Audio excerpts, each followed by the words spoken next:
लोगों का शुक्रिया, हमारे दोस्तों का, हमारे वर्कर्स का, हमारे वेल विशर्स का, इन्होंने अपना काम काज सब छोड़ा और आज हमारे साथ जुट गए और हमारा इतना शानदार प्रोग्राम, उनका एक बार फिर शुक्रिया सर। अच्छा, उनको तो हम खुशामदीद कहते हैं और he is part of now, he is with me. तो ये बड़े सुलझे हुए नौजवान लीडर हैं, इंशाल्लाह ताला इनको काफ़ी आगे जाना है। सिंसियरली ये काम करें और कर रहे हैं। कहीं ना कहीं आप ये समझते हैं कि इसके आने से जो है पार्टी में और मजबूत? बिल्कुल, क्या बात है, तो है ही है। सर आज आपने नॉमिनेशन फॉर्म अपना भरा, सर किस मंशूर से आप सिलेक्शन को लड़ रहे हैं? मेरा मंशूर तो नेशनल कॉन्फ्रेंस का मंशूर है, बीजेपी सरकार को दिखाना है लालटीन कश्मीर से वापस। उनके चेलों चमचों को भी जो उनके पेंशन पर यहाँ है, उनके रहम करम पर है, उनको हरा के उनको अपने अपने घरों में वापस पैक करना है।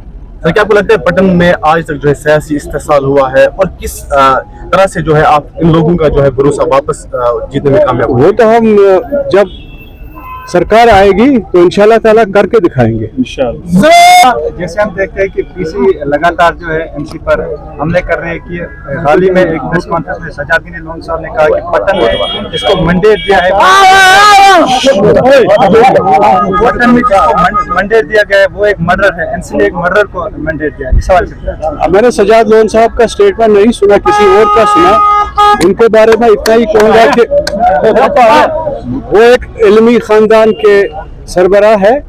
उम्मीद करते हैं कि झूठ नहीं बोलना चाहिए। वो जो रिलीजियस लोग होते हैं उनको झूठ नहीं बोलना चाहिए।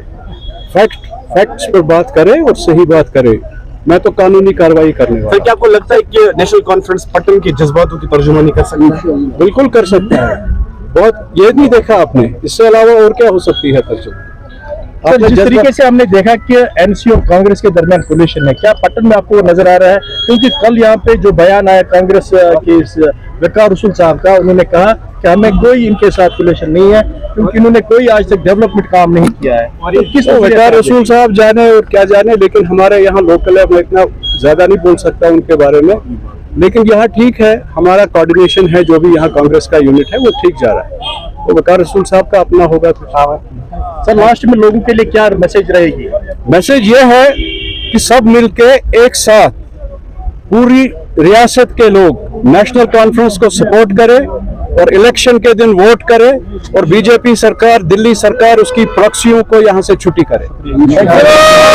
ये तो कामयाबी की खबर है। अवाम जिस ढंग से, मोहब्बत से और कुव्वत से साथ है रियाज साहब के, तो इंशाल्लाह रियाज साहब कामयाब होंगे इस इलेक्शन में। तो ज़्यादा काबिल मुबारक है। अगर नौजवान बात समझे हैं वो तो मुबारक की बात है, क्योंकि नौजवान ही है इस मुल्क की तकदीर बनाने वाले और उनके हाथ में अब यहाँ की लीडरशिप जानी चाहिए। हम तो उसी के लिए कोशिश कर रहे हैं कि एक मंच ऐसा तैयार किया है हमने, जहाँ से हम चाहते हैं कि नौजवानों के लिए खुला रास्ता हो। बदकिस्मती से यहाँ की पॉलिटिकल पार्टी जो है उन्होंने एक दायरा खींचा हुआ है अपने इर्द गिर्द, और जो लोग बैठे हैं सड़े भी हैं वही, तो नौजवानों को अंदर आने नहीं देते हैं, तो उसके खिलाफ है हम। ये होता रहता है। देखिए, एक ऑर्गेनाइजेशन में कुछ लोग ऐसे भी होते हैं जो अपनी बात अपने ढंग से करते हैं, लेकिन जो ओवरऑल अंडरस्टैंडिंग होती है उस पर कुछ असर नहीं पड़ता है। कांग्रेस और नेशनल कॉन्फ्रेंस की अलायंस आज इस इलेक्शन, इस पर कोई फर्क नहीं पड़ेगा किसी एक अर्द से मुखालफत। शाहीन साहब, एक तरफ वुमेन ऑफ इंडिया कहता है कि आर्टिकल 370 वापस नहीं आ सकता है, दूसरी तरफ नेशनल कॉन्फ्रेंस का ये कहना है कि हम कामयाब हो जाएंगे इसको वापस लाने में। ये किस हद तक सही? मुबारक की बात है कि नेशनल कॉन्फ्रेंस एक ऐसी जमात है जो ये कह रही है कि हम 370 वापस लाएंगे। एक बात के लिए डट के रहना भी ज़रूरी है जमहूरी निज़ाम में। आज नहीं तो कल फैसले होते हैं, आज नहीं तो कल सिचुएशन बदलती है।